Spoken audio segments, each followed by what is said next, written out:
here's some clips of what my face used to look like.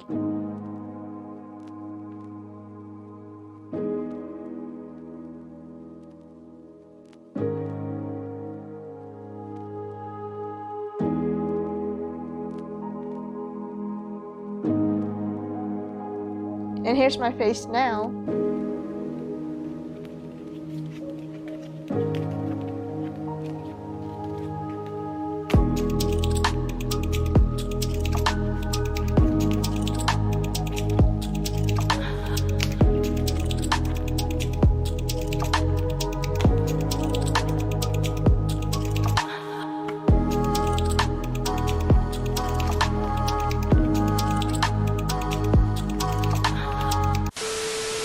Hey guys, today's video is on Phaced by Tobias Levin. Now there's already a lot of videos out there. Hopefully you watched the original tutorial on Dealer's Grip by Tobias himself, as well as the troubleshooting video by Rise Magic. And those are just the main two videos I would recommend watching before this. And there are also other tutorials already out there, but that's not what this is.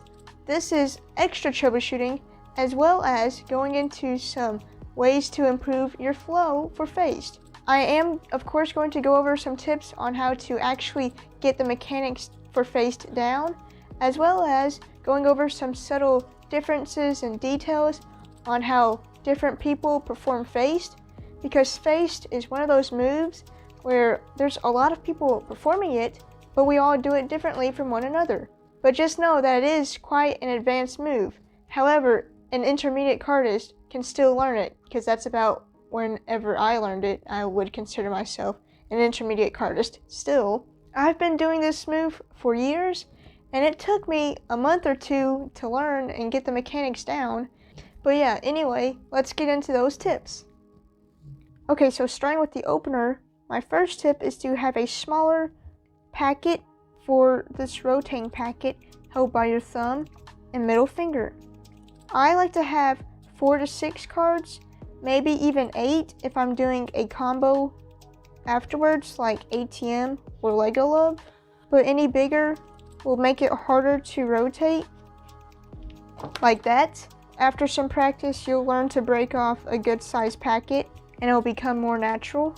Another thing about this rotating packet though, is that it contacts more of the side of my middle finger here on my middle. So not exactly the middle of the middle finger, just slightly on the side, and more of the middle of my thumb. This gives it more room to rotate. So again, smaller packet and grip more on the side of your middle finger and more in the middle of your thumb for the corners. You can also just play around with this and experiment with what feels comfortable for you. Now for starting the rotation of this middle packet, the original way is to start in Skater and rotate, but you can also just keep it more compact and bring your middle finger up and your thumb forward to give some space for your ring finger to hit it from here. Or what I like to do is bring it in front, but keep these 3 Z-grip packets compact while this rotating packet hits the edge of this packet in the front, and that starts the rotation.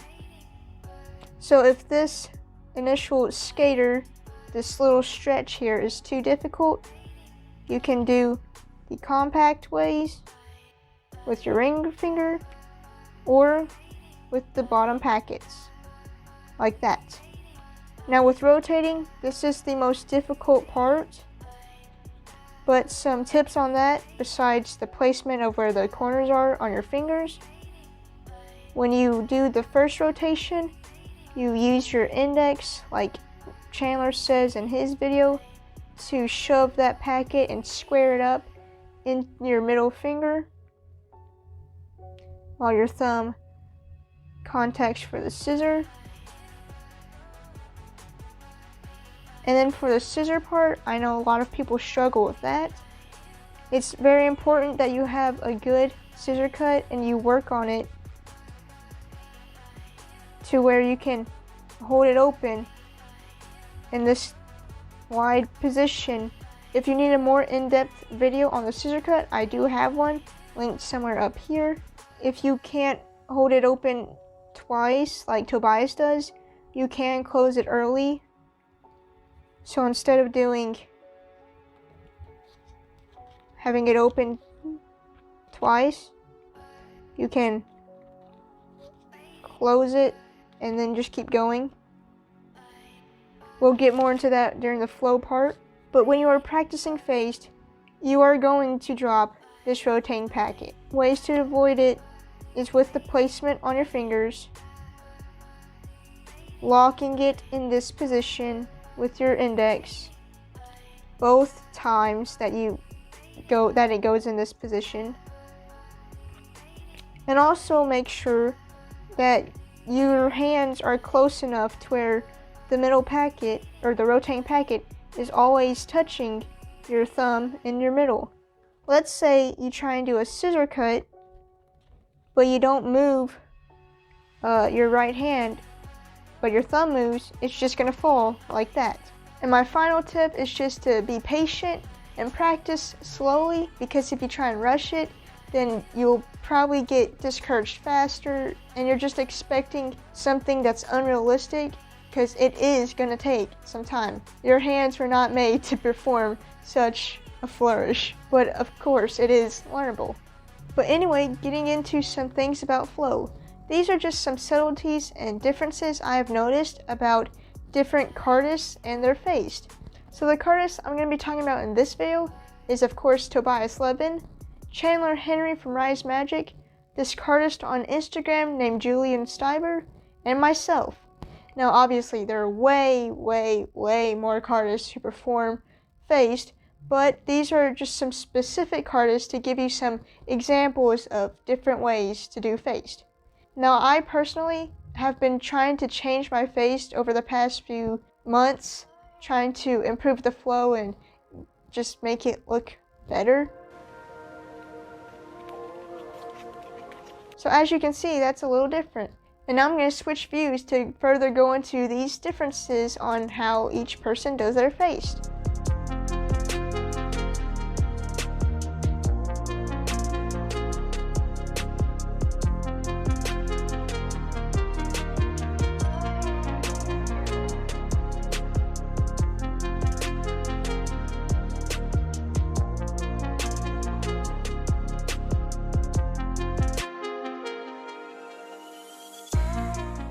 Okay, so for flow, like I mentioned earlier, there are different ways to open Phaced. Tobias initially does skater cut, because that's the move he was struggling with. What Chandler Henry does is he has it kind of like this, and that's a more compact opener. And what Julian Steiber does is he has it where he brings the rotating packet underneath like that. And I did mention that in the opener of the tips, but I'm mentioning it again because those are some different openers that Cardists do for Phaced. So you can choose the one that you like best. Initially I did start with Rise Magic's, and then I switched to Tobias's,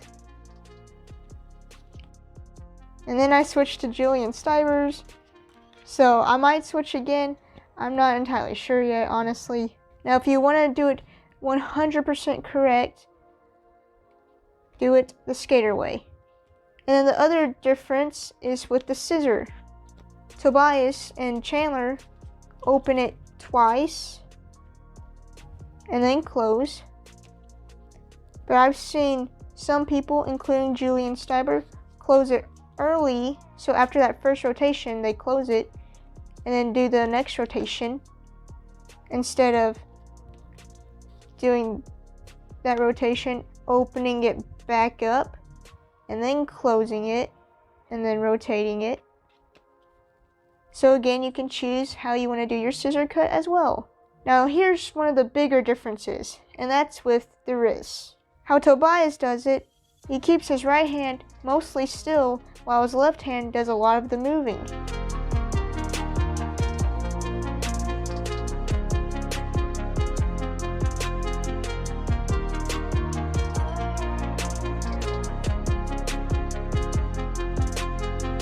What Chandler does, as he explains in his video, is that when his thumb moves back, his middle finger moves up. When his middle finger moves back, his thumb moves up.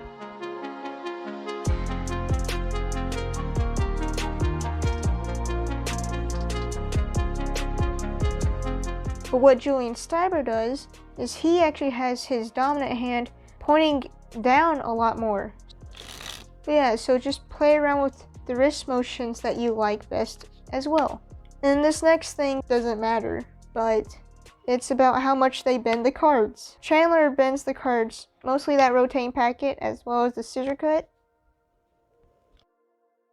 Tobias doesn't bend the cards too much, and neither does Julian Steiber. So yeah, those are some main differences and subtleties I've seen in different Cardists' Phaced. And so develop your own style of Phaced as well. Or do what I do and try and copy someone else's style, but even if you try and copy, it's still hard to completely duplicate that person's style. And I just dropped cards.